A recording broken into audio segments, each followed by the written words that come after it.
বিড়াল পালা সুন্নত। আমি পালি, আপনিও পালতে পারেন। বিড়াল পাললে ঘরে অভাব আসে না। আল্লাহর রহমতে আমি ভালো আছি, আপনিও ভালো থাকতে পারেন। বিড়াল অত্যন্ত দামি প্রাণী। বিড়ালের দোয়া আল্লাহ সুবহানাহু ওয়া তাআলা কবুল করে যতটুকু শুনেছি। এবং আমার বাড়িতে এখনও 3টা বিড়াল আছে, 2টা থাকে আর একটা ঘুরে ঘুরে বেড়ায়। এই 2টার মা আর কি, মানে ওরা বড় হওয়ার পর থেকে ওর মাটা ঘর থেকে চলে গেছে, কিন্তু ওরা দুজনেই দেখেন রাত্রেবেলা খেলাধুলা করছে, খুব আকর্ষণীয় খেলাধুলা করে। হ্যাঁ, ভালো লাগে।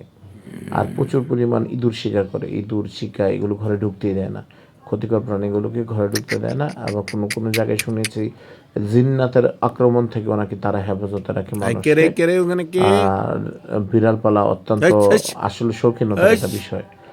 আর একটা বিষয় যে মিশরের যে পিরামিডগুলো আছে ওখানে কিন্তু বিড়ালের দুষ্টু প্রচুর বিড়াল পরিমাণ মূর্তি পাওয়া যায়।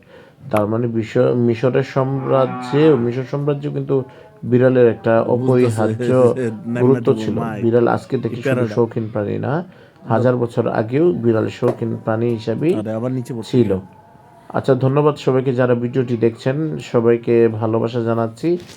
আর আজকে শুক্রবার, সবাইকে জুম্মা মুবারক। আসসালামু আলাইকুম।